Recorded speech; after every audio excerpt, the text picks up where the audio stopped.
Você sabia que tem mais de uma forma de falar massa em espanhol? Isso mesmo. Tem o pero e tem o sino.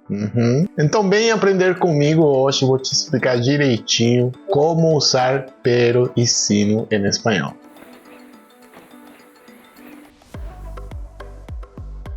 Antes de começar, eu queria falar para vocês duas dicas muito importantes. O sino, tá? Essa palavra que está aqui, sino, não significa campana.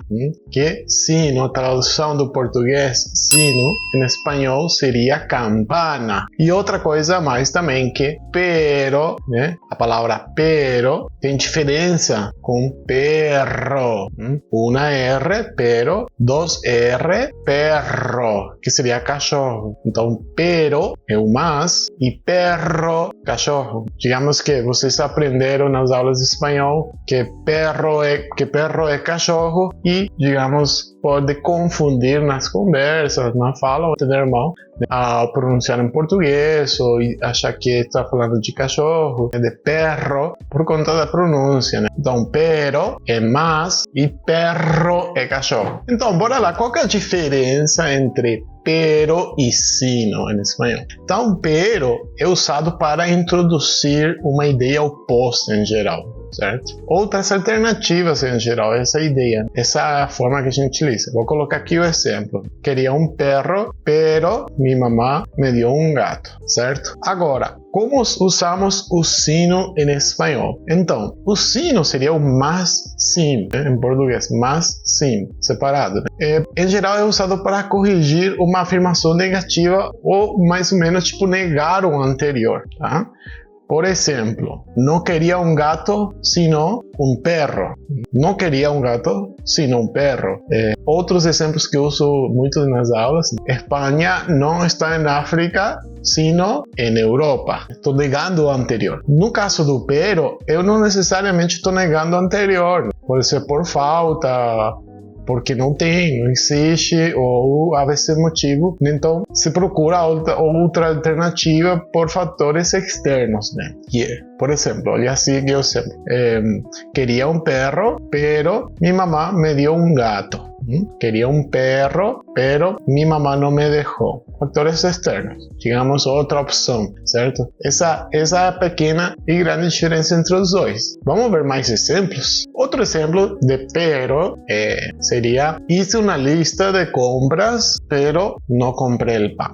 Esse aqui, por exemplo, digamos, são fatores externos. Esqueci, não tinha, etc. Hice una lista de compras, pero no compré el pan. Olhem só isso, olhem isso aqui. Sino vai aparecer após uma oração negativa. Isso é muito comum. Por isso que as pessoas usam mais com uma oração negativa, em geral, e opções, afirmação, etc.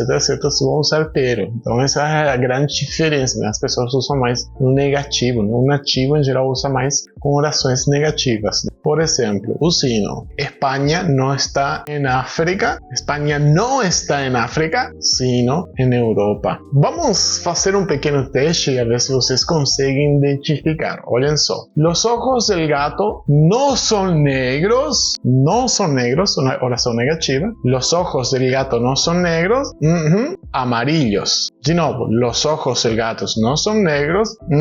Amarillos. Los ojos del gato no son negros, sino amarillos. Vocês perceberam que a gente fez uma oração negativa, né? Não são negros.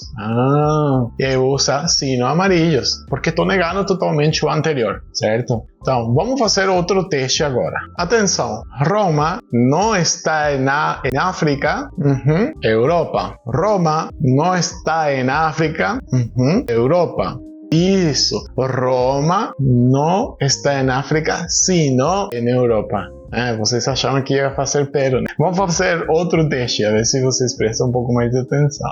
Olhem só, prestem muita atenção nesse exemplo. Me gusta el chocolate, prefiero el café. Me gusta el chocolate, afirmación. Me gusta el chocolate, el café.